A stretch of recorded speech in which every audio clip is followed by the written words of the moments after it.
பட்டாசூரன் அப்படிங்கிற ஒரு காகத்தோட கதையை தான் இன்றைக்கி பார்க்க போகிறோம். ஒரு காட்டில் ஒரு காகம் இருந்துச்சான். அது ரெட் கலரில் ஒரு பவ்வை கட்டிக்கிட்டு, நான் தான் பட்டாசூரன் காகம், நான் ஒரு மெஜிஷியன் அப்படின்னு சொல்லிச்சான்.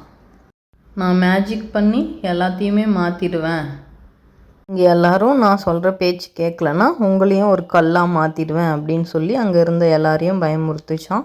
ஏன்னா ஒரு சாம்பிள் பார்க்குறீங்களா, நான் என்னோடய மேஜிக் சக்தியால் ஒரு விதையை உருவாக்குறேன் அப்படின்னு சொல்லிச்சான்.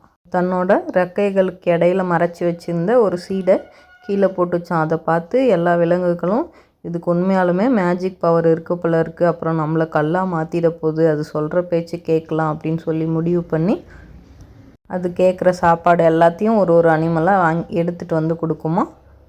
காகமும் உட்காந்த இடத்துல ஜாலியாக சாப்பிட்டுக்கிட்டு ஹாப்பியாக நாளை கழிச்சிக்கிட்டு இருந்துச்சான். இது எல்லாத்தையும் ஒரு சின்ன சிங்கக்குட்டி பார்த்துக்கிட்டு இருந்துச்சான். அந்த காகம் ஒரு ஏமாத்து காகமாக தான் இருக்கணும், அது நல்லா எல்லாரையும் ஏமாற்றி உட்காந்த இடத்துல சாப்பிட்டுக்கிட்டு இருக்கு, இதுக்கு ஒரு முடிவு கட்டணும் அப்படின்னு சொல்லி திங்க் பண்ணி அது ஒரு பூவை பிடிச்சி அதை நல்லா பந்து மாதிரி சுற்றி ஒரு பழம் மாதிரி அந்த காக்கா கிட்ட தூக்கி போட்டுச்சான்.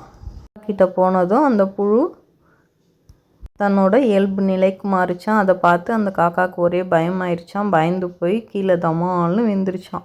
பாருங்கள், இது ஒரு ஏமாத்து காகம் தான், ஒரு மெஜிஷியனாக இருந்தால் இந்நேரம் நான் பண்ண வேலையை கண்டுபிடிச்சிருக்கோம், இப்படி பயந்து போய் விழுந்திருக்காது அப்படின்னு சொல்லிச்சான். யார் என்ன சொன்னாலும் இப்படிலாம் நம்பாதீங்க அப்படின்னு சொல்லி எல்லாருக்கும் அறிவுரை சொல்லிச்சான்.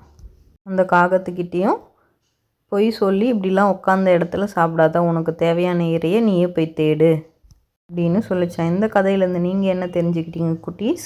யாரையும் பொய் சொல்லி ஏமாற்றி ஒரு வேலையை சாதிச்சுக்கிட்டு இருந்தோன்னா அது ரொம்ப நாள் நிலைக்காது.